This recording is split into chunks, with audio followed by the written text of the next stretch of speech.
तुम्ही ज्या स्टेजला असेल त्या स्टेजला तुम्ही कुठच्या स्टाईलने वल्नरेबल आहात त्या स्टाईलने तुमच्यावरती अटॅक परफॉर्म केला जाऊ शकतो आणि हे तुम्हाला कळणार पण नाही. मग समोरचा व्यक्ती बोलणारा खरंच त्या वयाचा आहे, तुम्हाला जे मनवतो आहे ते खरंच ते मनवण्याच्या वृत्तीने ते मनवत आहे का त्याच्या मागे काही त्याचे हिडन अजेंडाज आहे त्या व्यक्तीचे, हेही आपल्याला कळत नसतं. अहो इतकंच काय की समोरचा रोबोट आहे का माणूस आहे हेही या ऍप्स वर कळत नाही.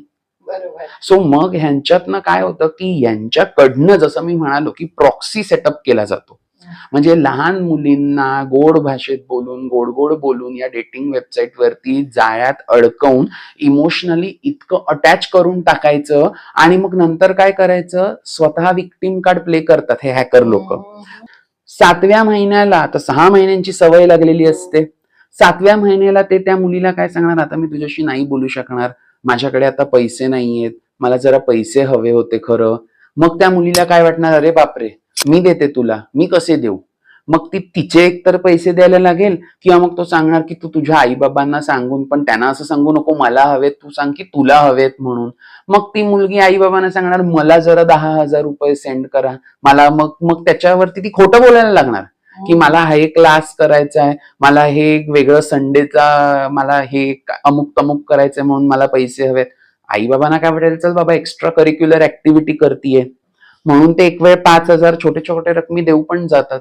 पण ह्याच्यात काय होतं की ती मुलगी जेव्हा पुढे ट्रान्सफर करते, आई बाबांची खोटं जिकडे बोलायला सुरुवात होते तिकडेच प्रॉक्सी सेटअप झालेली असते की जिकडे समोरची व्यक्ती इमोशनली तुमच्याशी खेळून तुमच्याकडनं भले ते छोटे छोटे बट रेग्युलरली पैसे फेच सिम्पन ऑफ करायला लागतात. आणि हाही एक क्राईमच आहे. आणि मग नंतर ते काय करतात, एकदा त्यांचं झालं, त्यांना कळलं की आता ही काय व्यक्ती जास्त, किंवा मुली पण तर शेअर करतात, आई बाबांच्या पण लगेच रडार क्लिक होतात, एवढा खर्च होतोय नक्की काय. मग जेव्हा मुली सांगतात त्यांना की अरे माझ्या आई बाबाने मला असं असं सांगितलंय, अरे माझं आता मला जरा कठीण होतंय, मग ते काय करतात, ब्लॅकआउट, नेक्स्ट टार्गेट. आता हा जो ब्लॅकआउट आहे त्यांच्याकरता फक्त ऑन ऑफ बटन असतं, कारण ते काही इमोशनली इन्व्हॉल्व, बरोबर, त्या साईडून तर काहीच नव्हतं, त्या साईडून फक्त एक ट्रान्झॅक्शन होतं हे. बट या साईडून इमोशनल इन्व्हॉल्वमेंट झालेली असते. मग त्यांना डील करायला मग ते ट्रॉमा मध्ये होतात, ते ट्रॉमॅटिक एक्सपिरियन्स व्हायला लागतो. त्याच्यात काय होतं की ते आई बाबांना पण सांगू नाही शकत की माझ्याशी असं झालेलं. बरं, हा तरी झाला मी सज्जन फायनान्शियल ट्रॉमॅटिक एक्सपिरियन्स.